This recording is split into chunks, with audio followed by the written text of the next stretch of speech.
अच्छा जी, सबसे पहले तो मैं इंतज़ामिया को खराज तहसीन पेश करना चाहता हूँ, जिसमें बिलखसूस डिप्टी कमिश्नर इस्लामाबाद इरफान मेमन साहब और चीफ़ कमिश्नर इस्लामाबाद रंधावा साहब को भी, और मैं इसमें क्रेडिट दूंगा इंटीरियर मिनिस्टर मोहसिन नकवी साहब को भी। देखिए, इस्लामाबाद के अंदर मैंने एक आवाज़ उठाई, मैंने ज़ाहिर है मैं एक NGOs को हेड करता हूँ, प्यास इंटरनेशनल ह्यूमन राइट्स को। इन शीशा सेंटर्स के ऊपर एक आवाज़ उठाई, ना कि सिर्फ वो आवाज़ उठाई बल्कि उसकी मसलसल मैं और मेरे साथी कैंपेन कर रहे हैं, और ये कैंपेन हम करते रहेंगे।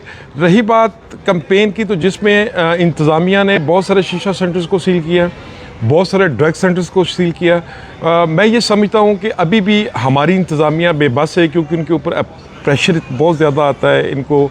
मतलब इस वक्त सियासी पॉलिटिकली जो इस वक्त का आ रहा है, मतलब इनके ऊपर प्रेशर, वो ज़ाहिर उसको भी फेस कर रहे हैं, सारी चीज़ों को फेस कर रहे हैं। लेकिन उसके बावजूद भी मैं सलूट पेश करता हूँ इंतज़ामिया को, ख़ास तौर पे डिप्टी कमिश्नर इस्लामाबाद इरफान मेमन साहब को। अब कहानी ये है कि अब ये शीशा सेंटर जो सील किए जा रहे हैं, अगले ही दिन उनको खुद से कानून को हाथ में लेकर डीसील किया जा रहा है, और फिर लाइटें बुझा के, लाइटें बंद करके फिर उनको चलाया जा रहा है। ड्रग्स भी दी जा रही है, सब कुछ दिया जा रहा है, और तारीख़ में ये ऑपरेशन इस्लामाबाद की तारीख़ में पहली दफ़ा हुआ है। लेकिन मैं ये समझता हूँ कि जब अवामी व सियासी हलके साथ हैं और जिसमें इंसानी हकूक़ की तंजीमें साथ खड़ी हो गई हैं, तो इसमें इंतज़ामिया को, कानून नाफिज करने वाले अदारों को इसमें भरपूर इंतज़ामिया का साथ देना चाहिए, ताकि इस चीज़ को ख़त्म किया जा सके और इसको सिरे से ख़त्म किया जा सके। मसला यहाँ तक नहीं आ रहा, मुझे थ्रेड्स आ रहे हैं, मुझे ये बताया जा रहा है कि राना साहब आप जो काम कर रहे हैं आप इसको ख़त्म कर दें। फ़लाँ गवर्नर साहब कह रहे हैं कि मैं राना इमरान लतीफ़ के साथ ये कर दूंगा, फ़लाँ ब्रिगेडियर साहब ये कह रहे हैं कि मैं ये कर दूंगा। देखें, ये बातें वो हैं जो मेरे तक इनडायरेक्टली पहुँच रही हैं। खैर, इन चीज़ों से मैं नहीं डरता। जो मौत लिखी है मेरी, जो रात कब्र में है वो कब्र में है, लेकिन मैं एक जहाद कर रहा हूँ और इस जहाद से पीछे नहीं हटूँगा। अब रही बात मेरे ऊपर कातलाना हमले की, कल रात भी गाड़ियों ने मेरा यानी कि पीछा किया, और उसके बाद मैंने वो इंतज़ामिया को भी वो वीडियो भेजी जिस तरह कि उन्होंने मेरी गाड़ी को घेरा और जिस तरह कि उन्होंने मतलब एक खौफ हरास पैदा किया। यही तक नहीं, मुझे ये भी बता दिया गया है कि जी कुछ लोग हमने किराए के मंगवा लिए हैं, जो कि किसी भी टाइम बड़ी इससे पहले कुर्बानी होगी। वो कुर्बानी क्या होगी यार? अगर आप मुझे मेरी जान लेके, मुझे कत्ल करके अगर आप अपना ये मकरू धंधा चलाना चाहते हैं, तो मुझे अगर ये मौत मिलेगी किसी मिशन में, तो मैं इसको जहाद से कम नहीं समझूंगा।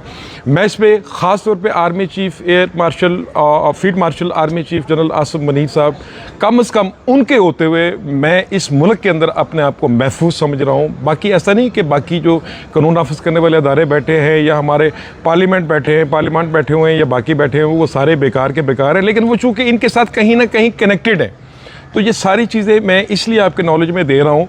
मैंने सबसे पहले तो मैं ऑफिशियली लैंग्वेज में आऊँगा कि मेरे इस बयान को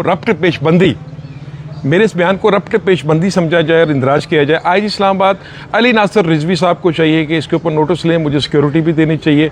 और खैर, सिक्योरिटी तो अल्लाह की ज़ात से बड़ी इससे नहीं है, लेकिन कम से कम ये जो लोग मेरा ताक़ब कर रहे हैं, जो लोगों ने मेरी बकौल उनके के फील्डिंग लगा दी, कुछ लोगों ने कहा है कि इसका घर बरूद से हम उड़ा देंगे, ये सारी चीज़ें जो हैं इनको इन्वेस्टिगेट करनी चाहिए। मुझे थ्रेड्स मिल रहे हैं, लाइव थ्रेड्स मिल रहे हैं। आखिर में मैं एक बात और करूँगा कि ये जो चंद मेरी बरादरी के साफ़ी, जो कि चंद नहीं 80% साफ़ी बरादरी, पुलिस इंतज़ामिया और ICT के कुछ लोग हैं जो इसके अंदर डायरेक्टली इनडायरेक्टली इन्वॉल्व हैं। कुछ लोग शेल्टर फराहम कर रहे हैं, कुछ लोगों ने पैसा लगाया हुआ है, और कुछ लोग इनको जो है फैसिलिटेट कर रहे हैं। अफरीदी कैरेक्टर मेरे सामने आ रहा है जो कि बहुत बड़ी इन्वेस्टमेंट कर रहा है ड्रग्स के ऊपर इन शीशा सेंटर के अंदर, ताकि वो पार्टियों तक ये सारी चीज़ें जाती, फार्म हाउसेस तक जाती सारी चीज़ें। अफरीदी साहब को भी एक्सपोज करूँगा मैं अपने अगले वीलाग में। और सेकेंडली, यहाँ पे मैं बात करूँगा जर्नलिस्टों की, तो प्रेस क्लब की हद तक तो मैंने सबको कन्वे कर दिया है। लेकिन चूँकि बड़े बड़े टीवी, जिसमें ARY, जिसमें जियो, जिसमें समा, जिसमें एक्सप्रेस, जिसमें 92, जो लीडिंग टीवी हैं, उनके अंदर जो रिपोर्टर्स जो हैं, जो बीट रिपोर्टर्स होते हैं, ये जो सारा दिन अफसरान के तलवे भी चाटते हैं कि सर ये ऐसा हो गया, सर हमारे छोटे छोटे बच्चे, मैं उनका बड़ा क्लियरली ये जो मीडिया मालकान है, क्योंकि मैं खुद 6 पब्लिकेशन का ऑनर हूँ, मेरा अपना मीडिया हाउस है, मैं डिजिटल का पायनियर हूँ। मैं बड़ा वाज़ेह लफ्ज़ों में एक पैगाम देना चाहता हूँ। मीर शकील रहमान, सलमान इकबाल, मियाँ हनीफ, मियाँ अनीस, अलीम ख़ान, ये जितने भी लोग हैं, मेरी आपसे ये दरख्वास्त है कि ये काली भेड़ें जो रिपोर्टर तबके आपके आपके मीडिया हाउसेस का शेल्टर लेके ये इस वक्त अपना मकरू धंधा आपके थ्रू ये चला रहे हैं, जिसमें ड्रग्स भी बेच रहे हैं, जिसमें शीशा सेंटर भी चलाए जा रहे हैं, और इसमें अल्लाह माफ़ करे बच्चे बच्चियों को वर्गला के उनकी वीडियोस बनाई जा रही हैं, डार्क वेबसाइट के ऊपर डॉलर्स के अंदर बेची जा रही हैं। आप सब इसकी तरफ तवज्जो दें, बल्कि आप लोग इंतज़ामिया को इन लोगों को पॉइंट आउट करके इनके खिलाफ कार्रवाई करें जो आपके रिपोर्टर साहिबान हैं या जो आपके अदारों के साथ मुंसलिक हैं। इनका एहतसाब आप खुद करें।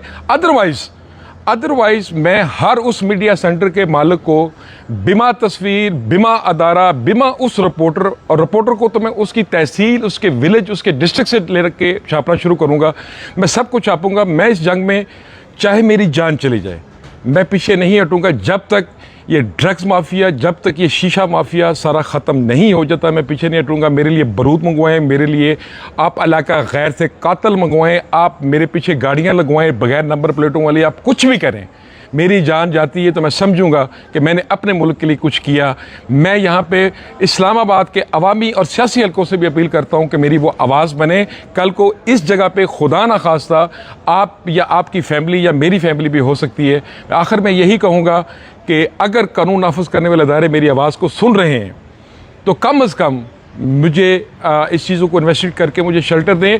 अगर नहीं भी वो देना चाहते, वो मजबूर है, वो इन लोगों के हाथों से ब्लैकमेल होते हैं, ये जो एक माफिया है, सियासी माफिया या दूसरा माफिया जो है, तो मैं field marshal, chief of army staff general Asim Munir साहब के होते हुए इस मुल्क के अंदर वो मेरा सिपा सलार, मैं उसका एक सिपाही, मैं इस मुल्क का एक बासी, एक इस्लामाबाद का आम शहरी, मैं उनके होते हुए अपने आप को महफूज समझ रहा हूँ। अगर किसी ने मेरी जान लेनी है तो बिस्मिल्लाह। लेकिन जो लोग मेरी पीठ के पीछे बातें कर रहे हैं, अगर उनमें दम है तो वो मेरे सामने आके बात करें। और जिसने मुझे मर्डर करना है, या मुझे वो सुन रहा होगा, मैं लाइव जा रहा हूँ, वो छाती मेरी बैक पे ना मारे, मेरी पीठ पे ना मारे गोली, वो मेरी छाती पे मारे, ताकि मुझे फ़ख्र हो, मेरी औलाद को फ़ख्र हो कि मेरे बाप ने मनशियात के ख़िलाफ़ जहाद किया था। और ना मैं डरूँगा, ना मैं बिकूँगा। और मुझे जो जानते हैं 27 साल जर्नलिज्म में, मेरे अपने मीडिया हाउसेस हैं, मैं जो कहता हूँ वो करता हूँ।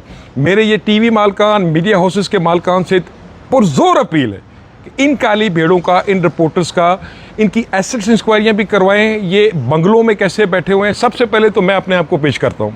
मैं इस्लामाबाद के पोश सेक्टर में रह रहा हूँ, मुझे इन्वेस्टिगेट करें, मेरे बैंक अकाउंट इन्वेस्टिगेट करें, मेरे एसेट्स इन्वेस्टिगेट करें।